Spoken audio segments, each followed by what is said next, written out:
2024 లేదా 25లో డిగ్రీ లేదా బీటెక్ చదివారా? సాఫ్ట్‌వేర్ జాబ్ కోసం ఎదురు చూస్తున్నారా? అయితే కోడ్‌జ్ఞాన్ 100 డేస్ కోర్సులో చేరండి. జాబ్ సాధించండి. Welcome to Suman TV. నేను మీ సుమన్ టీవీ. వికారాబాద్ జిల్లా బంట్వారంలో జరిగినటువంటి ఒక ఇన్సిడెంట్. తల్లిదండ్రుల్ని మొత్తం మంది ఇచ్చి చంపేయడం జరిగింది. అది కూడా ఒక నర్సింగ్ చదువుతున్నటువంటి ఆడపిల్ల. అయితే దీనికి సంబంధించినటువంటి పూర్తి వివరాలు ఏంటనేది ఈరోజు మనతో పాటు హైకోర్టు అడ్వకేట్ అలగర్ రవీంద్రనాథ్ గారు ఉన్నారు. వారి మాట్లాడి తెలుసుకుందాం. నమస్కారం సార్. నమస్తే అండి నాగరాజ్ గారు. బతుకుండగానే తలకూరి పెట్టుంటేదేనేమో మేబీ అది కూడా ఆడపిల్లలు అలా చేస్తారని కూడా ఎవరు ఎక్స్పెక్ట్ చేసి ఉండరు. ఎందుకు అని అంటే మురిపెంగా పెంచుకుంటూ ఉంటాము, లక్ష్మీదేవిలో చూసుకుంటూ ఉంటాము. అటువంటి ఆడపిల్ల ఇంట్లో పేరెంట్స్ని ఈ విధంగా చంపేస్తున్నారు అనేటువంటిది అని అంటే సమాజం తీరి ఏ విధంగా వెళ్తుందని చెప్పడానికి, ఆ పోకడ ఏ విధంగా ఉందని చెప్పడానికి ఇది బెస్ట్ ఎగ్జాంపుల్ అని చెప్పేసి చెప్పడంలో ఏమాత్రం సందేహం లేదండి. అంటే ఇలా ఉన్నారు అని చెప్పేసి చెప్పడంలో, చూపించడంలో, ఆ కోణంలో ఏం జరిగింది అసలు? ప్రేమ మైకం మనుషుల్ని ఎంతటి పనినే చేస్తుంది, ఎంత పనినే చేస్తుంది. ప్రేమ అనే మత్తు, ఆ మైకం ఉంది చూసారా, ఆ మైకం అనేది మనిషిని ఎంత అధపాతాలను తొక్కేస్తుంది అని చెప్పడానికి సజీవ ఉదాహరణ నిన్న వికారాబాద్లో జరిగినటువంటి ఈ యొక్క దురదృష్టకరమైనటువంటి ఒక సంఘటన.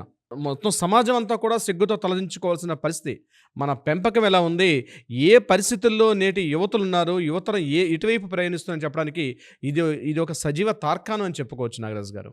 ముఖ్యంగా ఇప్పటివరకు మనం ప్రతిరోజు ఏదో ఒక విషయాన్ని అయితే మనం మాట్లాడుకుంటుంటాం. సహజీవనంతో ఒక వేరే వ్యక్తితో రిలేషన్షిప్లో పెట్టుకొని భార్యను చంపేసిన భర్తలు, భర్తను చంపేసిన భార్యలు, వీళ్ళిద్దరు యొక్క మత్తులో కలిసి పిల్లలతో సహా ఆత్మహత్య చేసుకున్న సంఘటనలు, ఇవన్నీ సహజంగా చూస్తుంటాం. కానీ ఆ సంఘటనలకి వ్యతిరేకంగా ఒక కొత్తది, అంటే ఇలా కూడా ఉంటుందా అని చెప్పడానికి ఒక కొత్త విషయం నిన్న మనకి ఈ వికారాబాద్ జరిగినటువంటి సంఘటన.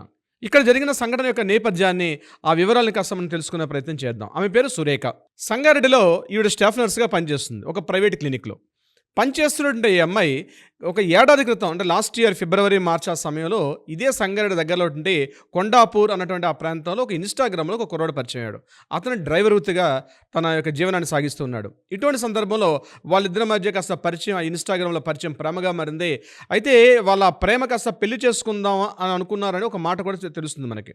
ఈ పెళ్లి చేసుకుందాని విషయం మీద అనేక సందర్భాల్లో ఈ సురేఖ తన తల్లిదండ్రులతో మాట్లాడుతూ ప్రయత్నించింది, వాళ్ళు ఒప్పించే ప్రయత్నం చేశారు. కానీ తల్లిదండ్రులు దీన్ని ససేమిరా అన్నారు అని చెప్పి తెలుస్తుంది మనకు విషయం. ఎందుకు అంటే ఏదో కాస్త కులాంతర వివాహాల కోసం యాక్సెప్టెన్స్ ఇవ్వలేదు అనే విషయం మీద అది తెలుస్తుంది. అది అవునో కాదండి, సబ్జెక్ట్ ద కరెక్షన్, అది పోలీసు యొక్క దర్యాప్తులో వివరాలు తెలిసే ప్రయత్నం ఉంటుంది. అయితే ఈ అమ్మాయి రీసెంట్గా నిన్న January 24th హాలిడే ఉందని చెప్పి, 26th హాలిడే ఉందని చెప్పి తన ఇంటికి రావడం జరిగింది. ఇది బంట్వారం మండలం యాచారం దగ్గర గ్రామంలో. వీళ్ళ ఫాదర్ పేరు దశరథుడు, వీళ్ళ అమ్మ పేరు లక్ష్మి. సుమారుగా 58-55 వయసులో ఉంటాయి ఇద్దరికి కూడా. వీళ్ళిద్దరు కూడా ఆ బంట్వారం టౌన్లో ఒక బట్టల షాప్ నడిపించుకుంటూ ఉన్నారు వీళ్ళు. ఈ అమ్మాయి వచ్చిన తర్వాత ఆ ఇంటికి వచ్చారు. ఇంటికి వచ్చిన తర్వాత ఆల్రెడీ ఈ సురేఖకి 2 అక్కలు ఉన్నారు, ఒక అన్నయ్య కూడా ఉన్నాడు. ఆ అన్నయ్య పేరు అశోక్, 2 అక్కలు కూడా ఉన్నాయి. వాళ్ళందరూ కూడా మ్యారేజ్ అయిపోయి ఇంటికి వచ్చిన తర్వాత రాత్రి 9:30-10 గంటల సమయంలో మరలా ఈ పెళ్లి ప్రస్తావన తన తల్లిదండ్రుల దగ్గర ఈవిడ మాట్లాడడం జరిగిందని తెలుస్తుంది. మాట్లాడితే తల్లిదండ్రులు మాత్రం ససేమీర్ అన్నారని, ఎందుకంటే అబ్బాయికి వృత్తి లేదు, జాబ్ లేదు, ఆ విషయం మీద ఇది ఈ సరైన మ్యారేజ్ కాదని చెప్పి. సహజంగానే ఇంట్లో పేరెంట్స్ చెప్పంగానే యాక్సెప్టెన్స్ ఇస్తారని కాదు కదా. అందులోకి 54-55 వయసులో ఉంటే కాస్త ఆతరం మనుషులు కాబట్టి తొందరగా యాక్సెప్టెన్స్ ఇచ్చే ప్రయత్నం చేయలేదు.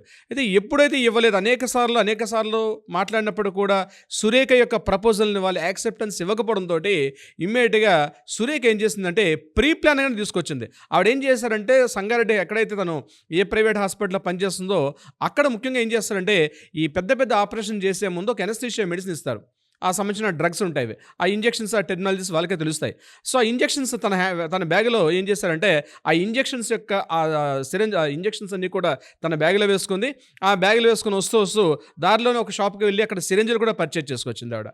అంటే ఒక 3 సిరింజలు, అదేవిధంగా మిగిలిన ఒక డ్రగ్స్ కూడా, ఒక ఎక్కువ మొత్తంలో డ్రగ్స్ కూడా తీసుకొచ్చినటువంటి తన బ్యాగ్లో ఉన్నటువంటి విషయంలో ఇంతలో ఈ డిస్కషన్ జరిగింది ఇంట్లో. ఈ డిస్కషన్ జరిగిన తర్వాత వీళ్ళ నాన్నగారు ఏం చేశారంటే, వీళ్ళ తండ్రి గారు ఆ ఇంటి ముందు ఉన్నటువంటి ఒక చలి కాచుకోవడానికి మంట వేసుకొని ఆ మంటలో ఆయన చలి కాచుకుంటున్నాడు ఆయన. వీళ్ళ మదర్ ఇంతో పాటు ఉంది. అయితే నీకు ఒంట్లో నొప్పులు ఉన్నాయి కదా, బాడీ పెయిన్స్ ఉన్నాయి కదా, నేను ఇంజెక్షన్ తీసుకొచ్చాను వేస్తానని చెప్పి ఇమీడియట్గా తన దగ్గర ఉన్నటువంటి ఇంజెక్షన్ ఏదైతే ప్రీ ప్లాన్డ్గా పట్టుకొచ్చిన ఇంజెక్షన్ ఏదైతే ఉందో అది హై డ్రగ్ అనమాట. అది ఓన్లీ ఫర్ ఎప్పుడైనా ఆపరేషన్స్ పెద్ద స్థాయిలో ఆపరేషన్ చేసేటప్పుడు మాత్రమే అది ఎనస్థీషియా ఇంజెక్షన్స్ అవన్నీ కూడా. అది ఇవ్వాల్సిన dose is the most important. కానీ ఈమె తనకున్నటువంటి అనుభవం లేకపోవడం కానీ ఖచ్చితంగా చంపేయాలనే ఉద్దేశంతో ఈవిడేం చేశారంటే ఇంజెక్షన్లో లోడ్ ఎక్కించి ఇవ్వాల్సినటువంటి డోసు కన్నా ఎక్కువ, అంటే ఇవ్వాల్సిన డోసు కదా అక్కడ, అసలు ఆ డోసు వాళ్ళకి అవసరం లేదు, కానీ డోసు ఎక్కువ మొత్తంలో ఒకసారి ఇస్తే అలా నిలబడినటువంటి మనిషి ఒక్కసారి కుప్పకూలిపి పడిపోయింది. ఇమ్మీడియట్గా కుప్పకూలిపోతే ఆ మనిషి 2 చేతులు ఎత్తుకొని మంచం మీద నిద్రపోయినట్టుగా పడుకోబెట్టేసింది ఆ మదర్ని.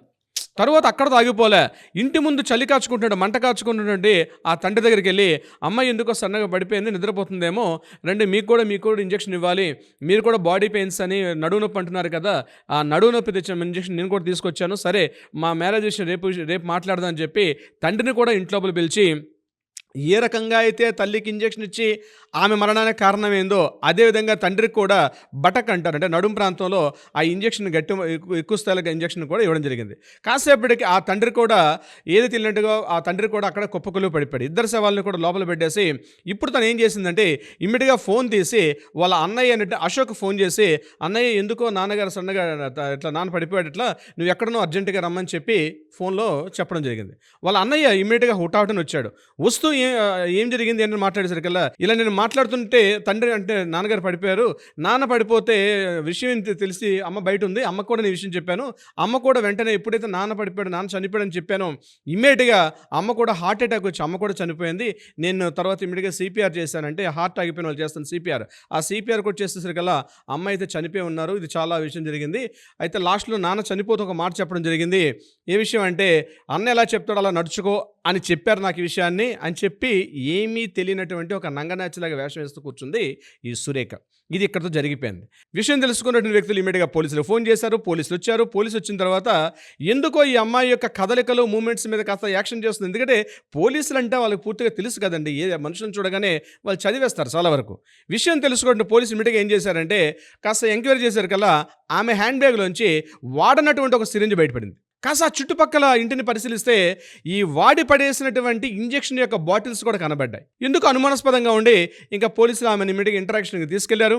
అవన్నీ కూడా ఫోరెన్సిక్ ల్యాబ్ పంపిద్దామని చెప్పి వాటికి కూడా తీసుకొని ఈమెను ఇక పోలీస్ స్థాయిలో ఒక 4 పీకితే అప్పుడు ఆ అమ్మాయి విషయాలు బయటపెట్టింది. నేనే ఇంజెక్షన్ ఇచ్చి ఆ మొత్తం మంది ఇంజెక్షన్ ఇచ్చి మా తల్లిదండ్రులను చంపేశాను. ఎందుకు అంటే నా ప్రేమకు అడ్డుగా ఉన్నారు, నా ప్రేమ పెళ్ళికి అడ్డుగా ఉన్నారు, నేను ప్రేమించిన వ్యక్తితో పెళ్లి కాకుండా అడ్డుపడుతున్నారు, నేను తట్టుకోలేకపోయి నేను ఈ పని చేశానని చెప్పి పోలీసులకి చెప్తుంటే విన్నటువంటి పోలీసులు విస్తుపోయారు సంఘటన. అంటే సమాజంలో ఇక ఎప్పటికైనా తల్లి ప్రేమ తండ్రి ప్రేమ, ఆడపిల్లంటే ఇందాక మీరు అన్నట్టుగా ఆడపిల్లంటే పొత్తిల్లో పెంచుకొని ఎంతో ప్రేమగా పెంచుకుంటారు. ఆడపిల్లంటే చాలా అపురూపంగా ఉంటుంది. అలాంటి ఆడపిల్లే ఈరోజు కాలయముడిలాగా ఒక మృత్యుపాసం అయిపోయి అర్ధాంతరంగా వాళ్ళ జీవితాలని మధ్యంతరంలోనే ముగించేసినటువంటి దారుణ సంఘటన ఈరోజు మనకి వికారాబాద్ జరిగిన సంఘటన మనకి తెలియపరుస్తుంది. ఎలా ఏ విధంగా ఉంటుందండి, అంటే శిక్షలు కానీ ఇవి కానీ? It's a pre planned murder Nagaraju, it's a pre planned murder. ఆవిడ వస్తూ ఆ ఇంజెక్షన్స్ ఎక్కడైతే పర్చేజ్ చేసుకొచ్చారో, సిరింజెస్ ఎక్కడైతే పర్చేజ్ చేసుకొచ్చారో, ఇవన్నీ కూడా అంటే ఎలాగూ నా తల్లిదండ్రులు యాక్సెప్టెన్స్ ఇవ్వరు కాబట్టి వాళ్ళని చంపేద్దామని చెప్పి ప్లాన్ చేసుకుంటూ వచ్చారు. ఇప్పుడు ఏదో ఇద్దరి మధ్య డిస్కషన్, వాగ్వివాదం అయింది, ఘర్షణ అయింది, ఆ ఘర్షణలో ఒక కత్తి తీసి పొడి చేశారు అనుకోండి, that is a different point of view. కానీ ఇక్కడ జరిగిన సంఘటన మనం ఆలోచిస్తే ముందుగానే తను ప్రిపేర్ అయి వచ్చింది, తన తల్లిదండ్రులను చంపేయాలనే ఉద్దేశంతో పట్టుకొచ్చింది ఆవిడ. సో తప్పనిసరిగా అటెంప్ట్ టు మర్డర్ కాదు, మర్డర్ చేయాలని ఇంటెన్షనిటీ ఉంది కాబట్టి ఈ మీద సుమారుగా జీవితకాల ఖైదు పడే అవకాశం ఉంటుంది. కానీ చట్టాలకు తొందరగా మారాల్సిన అవసరం కూడా ఉంది నాగరాజు గారు.